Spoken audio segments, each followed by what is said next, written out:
Merci, Monsieur le Président. Mesdames les députés, Messieurs les députés, je vous salue et je tiens à vous remercier de nous avoir invités aujourd'hui à partager notre point de vue sur le projet de loi 21, loi sur la laïcité de l'État.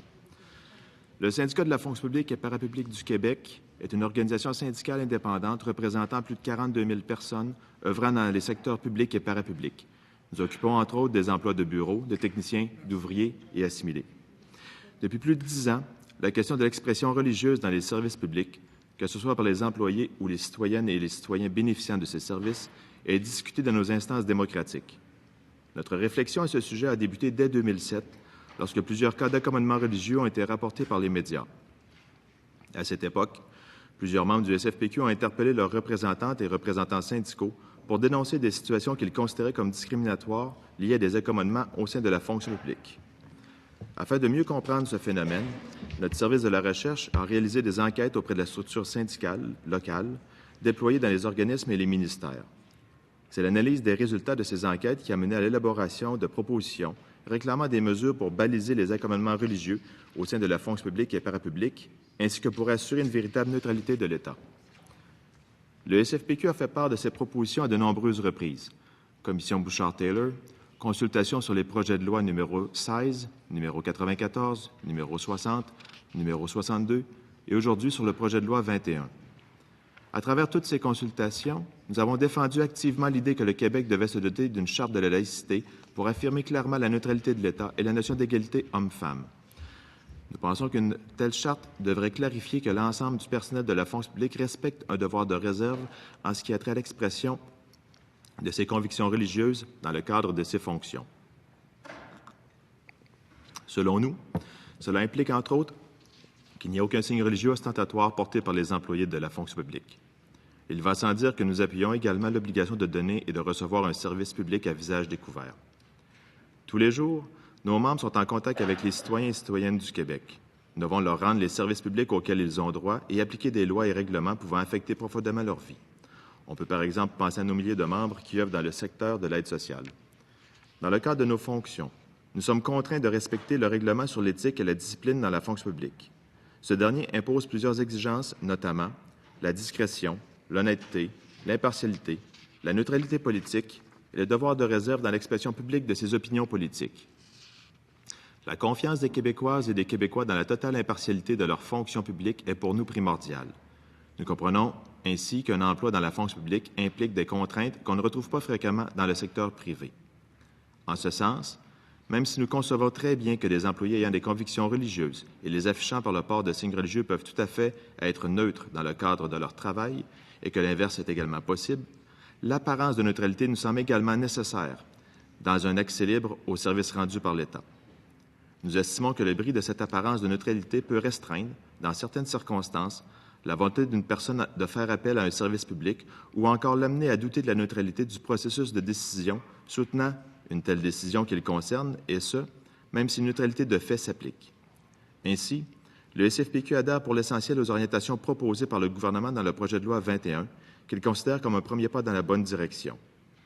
Toutefois, afin de préserver le parcours professionnel des personnes ayant choisi d'œuvrer dans la fonction publique avant la mise en œuvre du projet de loi, nous considérons qu'une clause de droits acquis, communément appelée clause grand-père, pour le personnel déjà en poste devrait perdurer pendant toute la carrière, quel que soit le poste occupé. De même, l'article 28 précise que c'est le ministre de l'Immigration, de la Diversité et de l'Inclusion qui sera responsable de l'application de la loi jusqu'à ce que le gouvernement prenne un décret désignant le ministre responsable de l'application de la présente loi. Le SFPQ croit qu'il serait préférable d'éviter d'associer immigration et laïcité en confiant plutôt la mise en œuvre à la personne ministre de la Justice. Finalement, afin de dépasser la seule interdiction des signes religieux ostentatoires, le SFPQ croit qu'il serait important de promouvoir les pratiques éthiques par de la formation au sein du personnel de l'État pour que tous puissent être sensibilisés régulièrement à l'importance d'adopter des façons de faire laïques, neutres, éthiques, impartiales et dénuées de jugement dans ses contacts avec la population. Je vous remercie pour votre attention et c'est avec plaisir que nous répondrons à vos questions. Merci infiniment. Alors, la parole est au ministre. Monsieur le ministre, s'il vous plaît. Merci, Monsieur le Président. Monsieur Daigle, Monsieur Audy, Monsieur Gaudreault, bonjour. Merci d'être présent à l'Assemblée nationale pour venir présenter vos observations sur le projet de loi 21. C'est apprécié. Lorsque j'ai consulté votre mémoire, À la page 6, vous faites référence à des enquêtes que vous avez menées, que le syndicat de la fonction publique et parapublique du Québec a effectuées et qui vous ont amené à conclure à l'importance d'interdire les signes religieux dans la fonction publique. Vous dites depuis 2007, c'est venu des travailleurs et des travailleuses, cette proposition-là. J'aimerais vous entendre sur quelles ont été les démarches pour la consultation de vos membres, puis les enquêtes que vous avez menées, puis le résultat de ces enquêtes-là. Avant de vous céder la parole, je m'excuse, j'aurais besoin d'un consentement pour allonger la séance de 20 minutes. Consentement. Merci beaucoup. Je vous invite à répondre. Merci.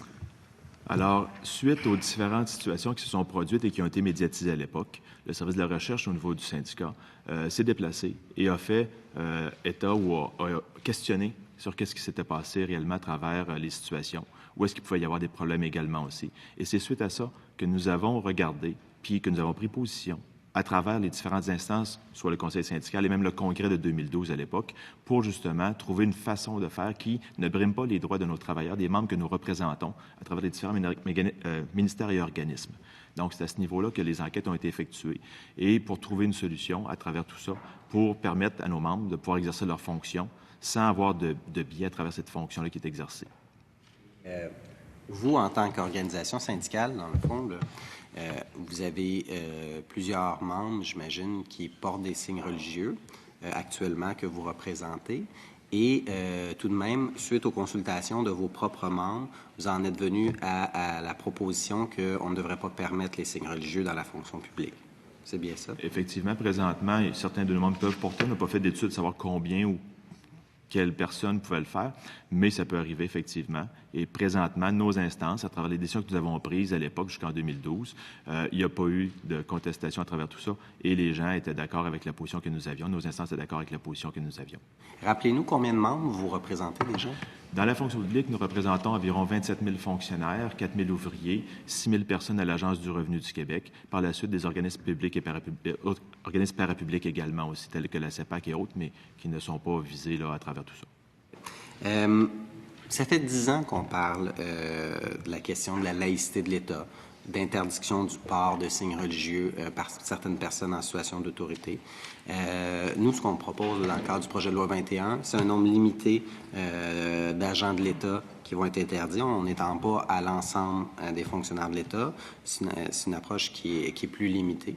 Donc, juges, policiers, agents correctionnels, procureurs, enseignants, directeurs d'école. Est-ce que vous croyez que le débat sur la laïcité devrait se poursuivre encore? Ou vous pensez qu'on doit adopter le projet de loi 21 pour tourner la page sur ce dossier? Bien, nous, ce qu'on préconise de par le dépôt de notre mémoire également, c'est que tous les employés de la fonction publique soient assujettis à une telle loi. Donc, est-ce que le débat doit se poursuivre? C'est plus entre vous. Je pense que vous devez regarder et voir si vous voulez le poursuivre. Mais pour nous, la neutralité de l'État ne va pas juste par les personnes en autorité, mais pour l'ensemble des fonctionnaires qui donnent un service public aux citoyens et citoyennes. Parfait.